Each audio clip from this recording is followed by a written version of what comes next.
Hey guys, welcome back to the channel. Today I'm going to be answering a question that loads of people have been asking me, and that question is, how did I get a 9 in English Literature at GCSE? Okay, so to begin with, there are 4 main things that made up my GCSE English Literature experience that I'm going to go through today in this video and possibly help you guys also get a 9 in English. The first thing that made up my experience was attendance, and when I say attendance I mean being in the majority of your English lessons, which for me was basically impossible because I was going through quite a lot of family issues, like physical issues with myself, which meant that I couldn't be in my English lessons during year 11, well, most of my English lessons during year 11. But I still want to stress that being in your lessons is really important if you want to get like a semi-decent grade at English Literature, or just any of the subjects in general. Even though I wasn't in the majority of my lessons, when I made sure that I was making a load of notes so that I could like make revision cards when I get home after that lesson. From the notes I had made in my English lessons, I was able to construct revision cards like these.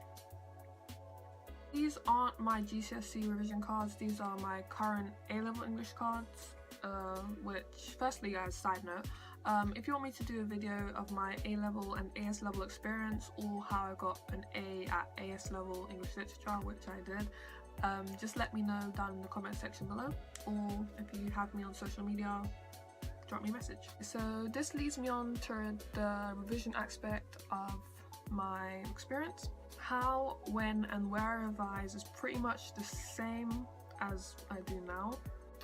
I revise from revision cards like these ones that I just showed you, and on these revision cards I typically put down quotes along with analysis, relevant context, potential AO4 and AO5 points that I can also use alongside those points. Alongside those quotes. Also, depending on the type of text I'm studying, whether that be a poem, a play or a novel, I'll create character cards, which are basically, these are character cards. They basically include the name of the character followed by key quotes, once again relevant context,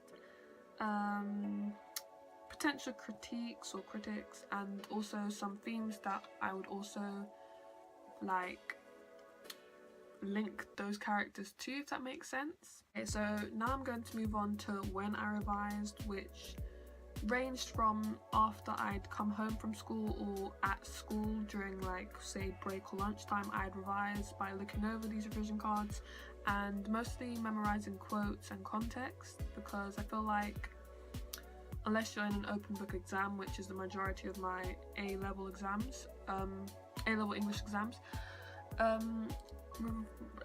remembering quotes is quite important, especially at GCSE. When also revising, I made sure that I made essay plans, as I thought that really helped me.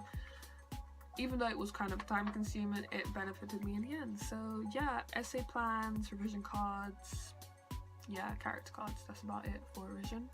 Now I'm gonna move on to sacrifice, and when I say sacrifice, that may kind of confuse some people, but when you're revising or when you're like entering exam period, you have to give up a lot of stuff, like your free time, going out with your friends and stuff. Like, I don't have no problem with that because I don't have any friends, sad life, but yeah, you have to sacrifice certain things. Especially me, I had to catch up on a lot of work that I'd missed, which meant that I had to stay after school quite a lot. Yeah, so sacrificing is important. Something that I did that really helped me revise and plan out my revision was creating a timetable of stuff that I was going to do when I get home or during the weekends. Like, I plan out exactly what I wanted to do, when I was going to do it, and how I was going to do it. This made it much easier for me to revise because I wasn't wasting time trying to decide what I wanted to do first. I already knew it. I already like planned it out, so all I had to do was just get it in front of me and get revising, you know?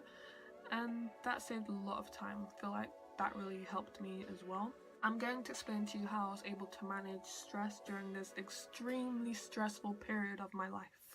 Believe it or not, but eating healthily, drinking a lot of water and going to sleep at a decent time really helped me during exam season, as it took off a lot of pressure and stress from my brain, and like, yeah, it was just very, very useful for me.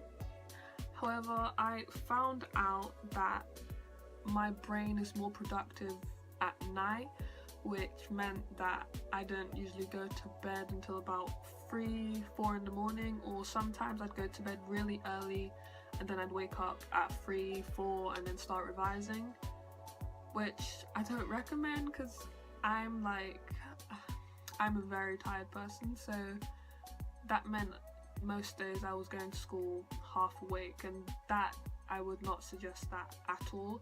But if you feel like you can handle that, then that's for you. Everyone's different, everyone has different preferences when it comes to sleeping and stuff, but once again, it's up to you. That's what I did, and that's what really benefited me in a way. In the long run, it benefited me. In the short term, not so much, but once again, every person to themselves. Also, another way that I found out that I could deal with stress was through meditating and doing exercise, which, looking back at it now, I can't believe that that was actually me, because now I'm like so lazy, I barely do anything. I don't do any more exercise, I don't meditate, but I feel like it's very helpful doing that, as it not only helps you clear your headspace and get your, like, is it endorphins? I don't know, but it gets like your happy stuff in your brain working or whatever. It gets you motivated to do other stuff. I'm not a scientist, I don't do good in science, but like, yeah, exercise and meditating should be something that you do during your exam period or just before you decide to revise. Yeah, helpful, really helpful.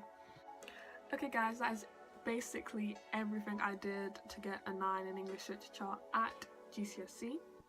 I hope you guys enjoyed the video. If you have any questions or want, you know, any other recommendations, drop a comment down below, or if you have me on social media, just message me on there. And if you enjoyed, or if this video helped you in any way, shape or form, don't forget to leave a like and subscribe if you have not already.